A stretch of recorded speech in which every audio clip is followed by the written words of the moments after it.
নমস্কার বন্ধুরা, আশা করি সকলেই ভালো আছেন। আজকের একটি গুরুত্বপূর্ণ ভিডিওতে আপনাদের সকলকে স্বাগতম।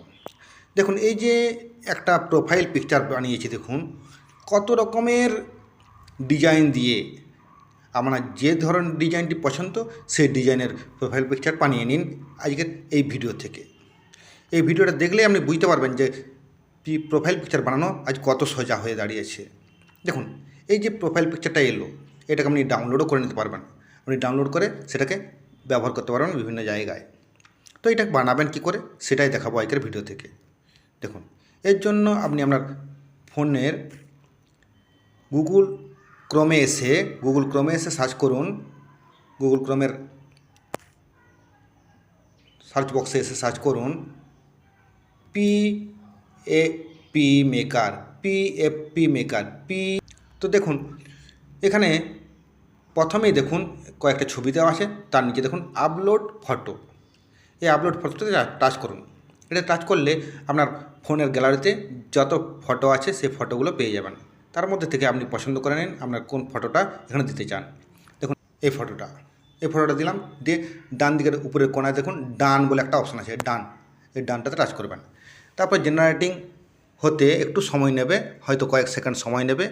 তো এইভাবে আপনি আপনার প্রোফাইল পিকচার মেকিং করে নিতে পারেন বিভিন্ন রকমের ব্যাকগ্রাউন্ড দিয়ে, বিভিন্ন রকমের সিনারি দিয়ে।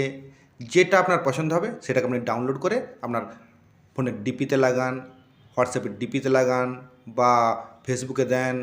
দেখুন, এখানে চলে এলো। এখানে দেখুন মাথাটা একটু উপর দিকে চলে গেছে। তো এর জন্য আমি কি করব, এইটাকে আমি ছবিটাকে একটু নিচু করতে চাইছি। এর জন্য আপনার অপশান আছে, দেখুন এডিট। বাঁ দিকে দেখুন উপরে কোণাতে দেখুন এডিট বলে একটা অপশান আছে। এডিট বলে অপশানটাতে টাচ করব। এডিট বলে অপশানে টাচ করলে দেখুন এর নিচে সেভ বলে একটা বাটন আছে। সেভ বলে বাটনটা একটু পরে ব্যবহারটা দেখাচ্ছি। দেখুন, আমি এই ছবিটাকে একটু নিচে নামিয়ে দিচ্ছি। এটা একটু নামিয়ে দিলাম, ধরে নিচে নামিয়ে দিলাম। তারপর নিচে সেভটাতে টাচ করলে এটা সেভ হয়ে যাবে। দেখুন, যেমনটি করতে চাইলাম তেমনটি হয়ে গেল, দেখলেন? তো এই ধরনের ছবিগুলোকে কত সহজে বানিয়ে নিতে পারলেন। দেখুন, মাত্র একটা ক্লিকে আপনি বানিয়ে নিতে পারবেন আপনার প্রোফাইল পিকচার। যে কোনো রকমের প্রোফাইল পিকচার এখান থেকে পেয়ে যাবেন, প্রায় 1000 রকমের, আরও বেশিও ভাবতে পারেন। নিচ দিকে গেলে একটু ডাউনলোড হতে একটু সময় নিচ্ছে, দেখুন একটু লোডিং হতে একটু সময় নিচ্ছে। এই লোডিং হতে সময়টা নিতে যেটুকু সময় নেবে তাতে দেখুন কত পিকচার আছে আপনার কল্পনারও অতীত। এই ধরনের পিকচারগুলোকে আপনি আপনার ফোনের গ্যালারিতে নিয়ে নিতে পারবেন। তখন এবার আমি ডাউনলোড করে দেখাচ্ছি। দেখুন, তো আপনার যে ছবিটা পছন্দ, আমি ধরুন একটা ছবিকে এখানে সিলেক্ট করছি। এই ছবিটাকে সিলেক্ট করার পর দেখুন উপরে ডান দিকের কোণাতে দেখুন ডাউনলোড বলে একটা অপশান এলো। দেখুন, এই ডাউনলোড অপশানটা টাচ করলে ডাউনলোড হয়ে যাবে আপনার ফোনের গ্যালারিতে। দেখুন, প্রোফাইল পিক ডাউনলোড হয়ে গেল। এই ডাউনলোড হওয়া পিকচারটাকে আপনি ব্যবহার করতে পারেন। দেখুন, ওপেন করছি, আমি ওপেন করে দেখাচ্ছি। ওপেন করলাম। ওপেন করলে দেখুন সেই ছবিতে চলে এলাম। এই ছবিটাকে আপনি এবারে ডিপি আকারে যে কোনো জায়গায় দিতে পারেন, ফেসবুকে, হোয়াটসঅ্যাপে, ইউটিউবে, আপনি যেখানে ব্যবহার করতে চান সেখানে ব্যবহার করতে পারবেন। আশা করি বুঝতে পেরেছেন। যদি কোনো প্রশ্ন বা কোয়েরি থাকে কমেন্ট বক্সে কমেন্ট করে জানাবেন।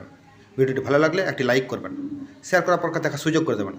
আর চ্যানেল নতুন হলে চ্যানেলটি সাবস্ক্রাইব করে পাশে আসা বেল আইকনটি অন করে অল নোটিফিকেশন অন করে দেবেন। ধন্যবাদ, দেখা হবে পরের ভিডিওতে। ততক্ষণ পর্যন্ত ভালো থাকবেন, সুস্থ থাকবেন।